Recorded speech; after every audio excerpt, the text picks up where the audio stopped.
السلام عليكم ورحمة الله وبركاته.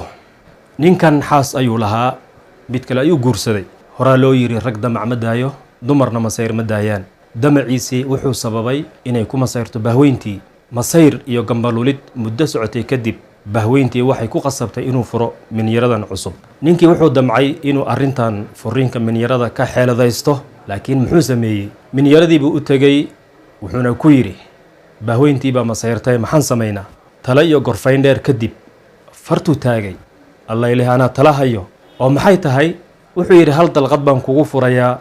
bahweyntana u sheegaya inaan ku furay kadib rajactu ayaan ku leeyahay gabadhii minyarada ahayd madaxay lushay wallaahi waa tala fiican minyaradii iyadoo indhaheeda shan yihiin raalina ka ah ayaa hal dalqad ah lagu furay iyadoo isleh alla maxaa ku dhacay bahweyntii ninkii malaha wuxuu aad u garanayay bahweyntiisii wuxuu is yiri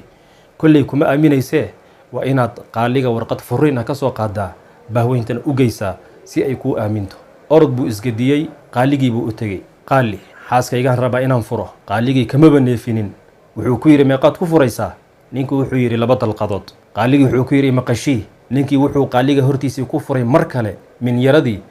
laba dalqadood warqadii ayuu ka soo qaatay ninkii orod buu isgadiyey wuxuuna u tegay bahweyntiisii isagoo ugu bishaareeyey inuu furay minyaradii warqadii cadaynaysay in minyarada la furayna fartu ka saaray bahweyntii malaha odageeday garanaysay waxay ku tiri saaxiibku ma aaminayo waa inaad imaqashiisa hadda inaad furtay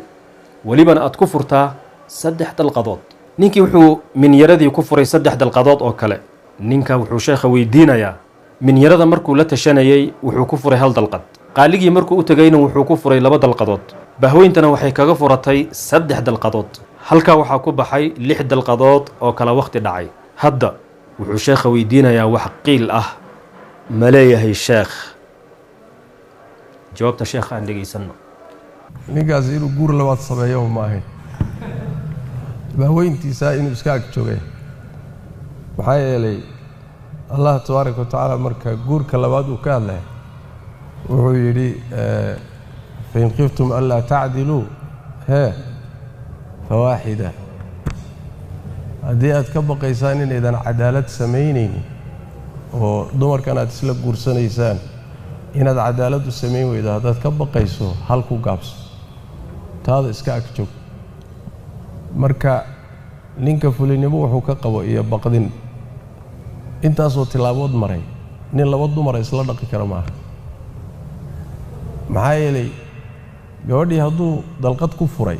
meherkeediina si markuu haddana ninkii wax u qorhayay u yimid haddana laba ka dhig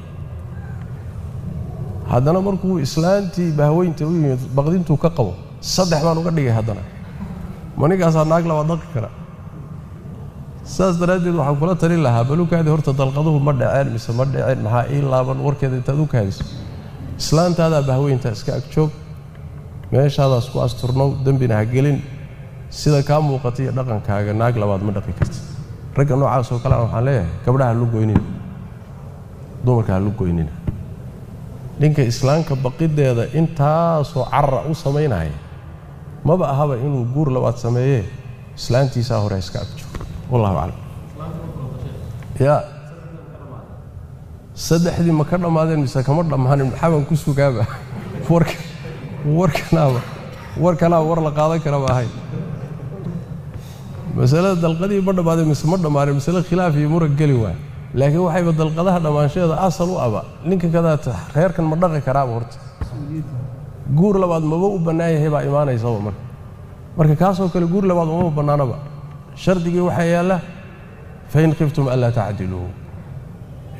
hadduuba haysigiiba naftu qabatay oo uu haysan kari waayeyba ma cadaalad buu kaasi keeni